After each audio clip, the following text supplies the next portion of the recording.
to go. A small deli on the corner catches my eye.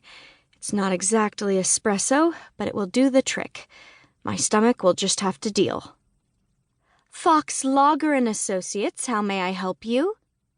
The receptionist's voice rings out loud and clear while I wait in the small conference room behind the donut-shaped desk facing the elevator door entrance in the lobby. The office is cool and modern, with blonde wood floors and furnishings throughout, capped with brushed metal fixtures. The name partners, Stephen Fox and Gerald Lager, pose with boy bands and pop singers in the dozens of photos that line the walls along the gold records from said artists. I sit alone at the long oval table in the conference room, peering at the pictures and trying to distract myself from first-day nerves. Unfortunately, the perfect, white-toothed celebrity faces only make me feel that much more self-conscious. This is an entertainment law firm, where everyone works for perfect-looking people and looks like they could be one of them. April, the current receptionist, could be doing spreads at Vogue. I, on the other hand, with my petite, curvy stature and thick, wavy hair, don't look anything close to a fashion model. Anything but, really. I was hired as a receptionist/intern last week to take the place of the normal night receptionist, who's out on maternity leave for the next 3 months. It's the kind of job I hope will look good on law school applications in a few more years.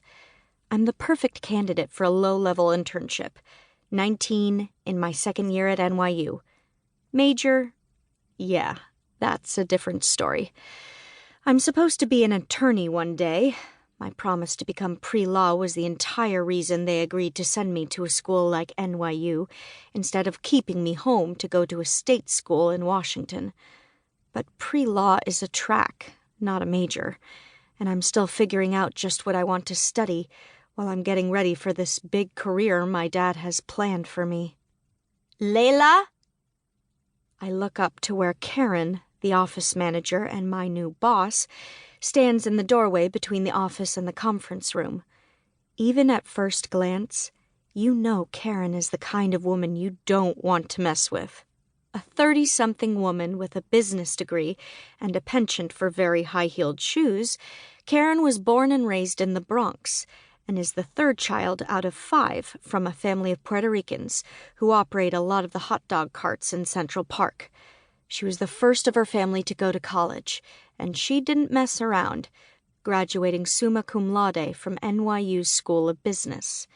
These are all such critical elements of her personality that she divulged them to me during my interview last week. It's a scare tactic, I guess. She thinks I'm just a rich kid from the suburbs, and she wants me to be afraid of my boss. She got what she wished for. Karen scares the hell out of me, but we're more alike than she realizes.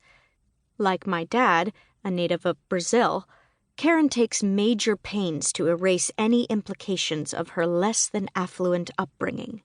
She wears shoes that no office manager in Manhattan has any business buying, and the waterfall of straight caramel-colored hair is most likely a very sleek and expensive way of taming hair that probably looks naturally a lot like mine, wavy and unruly. She obviously works really hard to fit in here, this stylish office where most of the attorneys probably make well over 6 figures, some of them maybe even 7.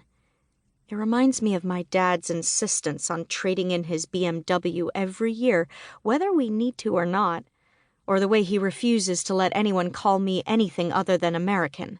I'm not Latina, I'm American. I'm not Brazilian, I'm American. He's terrified of anyone thinking of me or us as something different. I pull at the hem of my H&M skirt as I stand up, suddenly conscious of my less-than-immaculate appearance. I don't look terrible, but my skirt is slightly wrinkled after I sat in class all morning, and my gray sweater is pilling everywhere. My parents might have money, but they don't share it with me. My dad, for all his pretensions, is also a big fan of the bootstraps mentality. They pay for my tuition, but beyond that,